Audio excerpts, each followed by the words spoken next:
Olá e bem-vindos. É. O nosso ponto de partida hoje é um texto bastante curto, mas que, confesso, me deixou a pensar.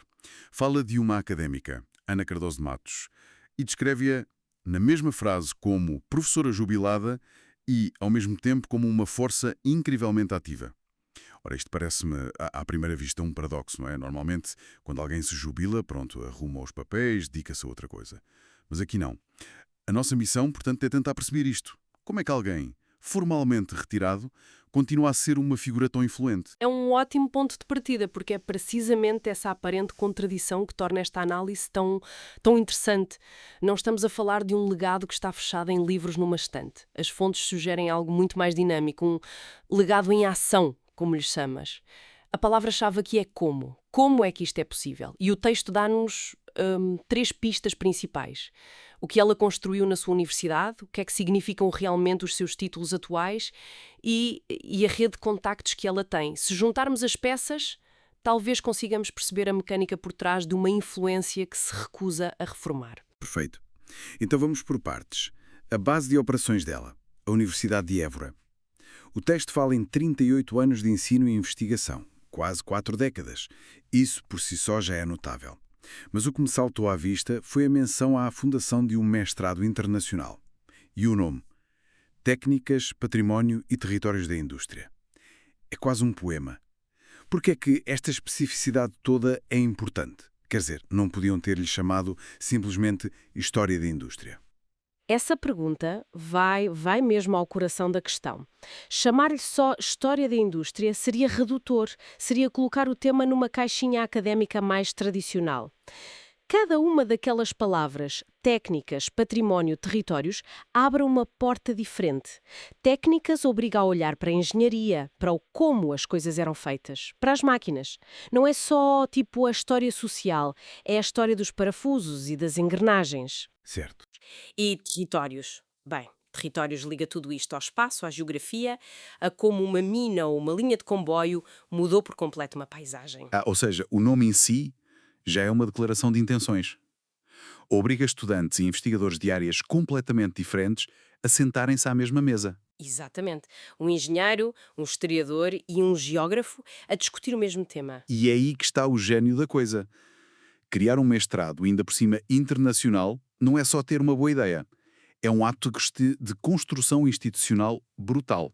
Implica uma capacidade incrível de navegar a burocracia, de convencer dezenas de pessoas de departamentos diferentes a remar para o mesmo lado. Sim, sim, de encontrar financiamento e de encontrar financiamento e de criar uma estrutura que perdure. Na verdade, a primeira grande pista para o nosso enigma. Ela não se escreveu apenas sobre a sua área. Ela construiu uma máquina, o mestrado, que continua a produzir conhecimento mesmo depois dela se ter retirado. Percebo. Portanto, o legado dela não está só no seu próprio trabalho. Ao criar este programa, ela construiu algo que continua o trabalho por ela. É a melhor definição. É como se o legado se tivesse tornado ele próprio numa instituição. É a institucionalização de um legado. Os livros e os artigos são fundamentais, claro, mas ficam na biblioteca. Uma estrutura como esta tem vida própria. Gera teses, debates, projetos. E isto liga-se diretamente à segunda parte do nosso puzzle. Que é a parte da jubilação. O texto diz jubilada e professora emérita. Para mim, que sou leigo na matéria, jubilada é a reforma. A pessoa entrega as chaves, recebe um relógio e vai para casa. Mas emérita soa a algo mais. É como se fosse uma chave mestra honorária. Pode continuar a entrar e a participar nos projetos. Essa analogia da chave mestra é absolutamente perfeita. É isso mesmo. Jubilada significa que terminou a sua carreira formal, a carreira contributiva. Já não tem de dar aulas, não tem de cumprir horários. Mas o título de professora emérita é um reconhecimento, atribuído pela própria universidade, de uma carreira excepcional. E não é só uma medalha, é um estatuto que lhe permite manter uma ligação formal e, crucialmente, ativa.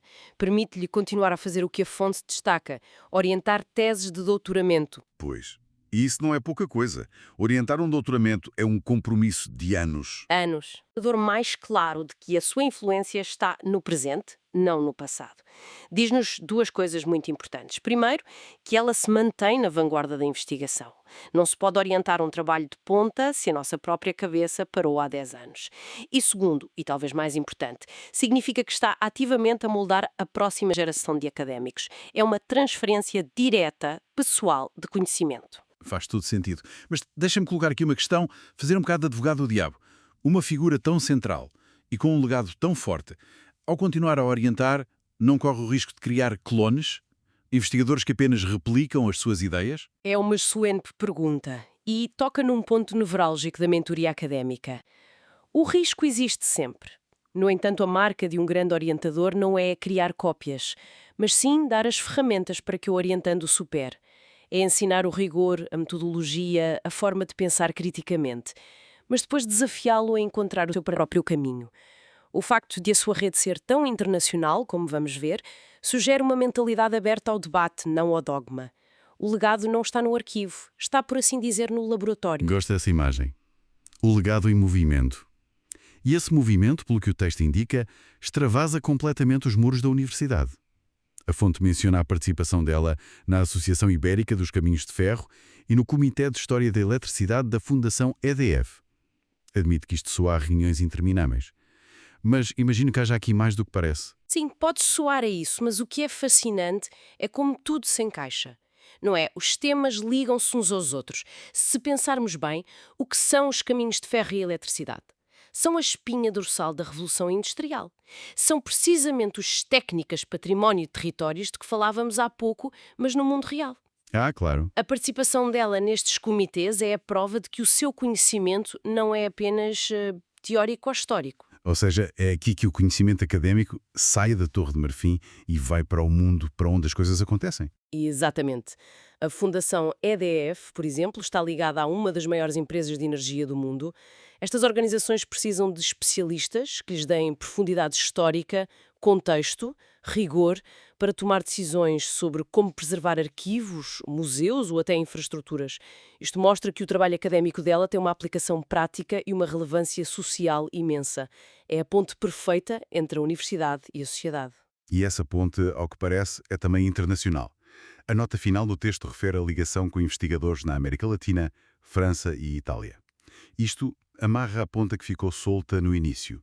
A palavra internacional no nome do mestrado. Claramente não foi posta ali ao acaso. De maneira nenhuma. E a palavra que a fonte usa é muito bem escolhida. Diz que ela mantém elo. Não diz que ela teve contactos no passado, mas que mantém uma ligação. Elo sugere algo forte, ativo, contínuo. Aponta para uma carreira que foi construída desde sempre com base no diálogo além fronteiras. Isto significa que o trabalho dela não é só lido ou conhecido nestes países, faz parte de uma conversa global. Portanto, a rede não é apenas uma lista de e-mails. É uma comunidade de pessoas que partilham uma mesma linguagem, uma mesma abordagem, mesmo estando em continentes diferentes. Isso mesmo, a sua influência não está confinada a Portugal ou à Península Ibérica. Está disseminada por esta rede. Quando um jovem investigador no Brasil decide estudar a história da eletrificação, é muito provável que encontre os trabalhos dela como bibliografia fundamental. E através desse elo pode até, sei lá, trocar ideias. Isto mantém a relevância do seu pensamento numa escala muito mais ampla. Ok, acho que o enigma está resolvido. Partimos de uma aparente contradição, alguém que está reformado, mas não está parado, e o que encontramos foi o retrato de um legado que se recusa a ser só uma memória. A ideia principal que retenho é que a influência duradoura não vem de um único ato, mas de um ecossistema. Não são só os 38 anos de carreira, são as estruturas que ela criou, como o mestrado, Sim. são os académicos que continua a formar e é a rede global que continua a alimentar. A conclusão era essa, um legado académico, para ser verdadeiramente duradouro, não é um monumento que se contempla de longe, é mais como um motor que continua a funcionar e a dar energia a outras coisas. E neste caso, vimos os componentes desse motor. O reconhecimento formal, com o título de emérita, a criação de instituições, a mentoria das novas gerações e a participação em redes externas. A influência, neste caso, não é um estado final, é um processo contínuo e dinâmico. E isto deixa-me pensar numa questão que vai para além deste caso específico. A nossa análise focou-se na trajetória de uma académica, porque eram essas as fontes que tínhamos. Mas isto faz-nos pensar como é que a memória e o conhecimento são preservados noutras áreas. Quando uma figura central de uma empresa, de um movimento artístico ou de uma organização cívica se retira, que mecanismos existem ou deveriam existir para garantir que a sua visão não se transforme apenas numa fotografia na parede? Como é que se transforma um arquivo pessoal no recurso ativo para o futuro?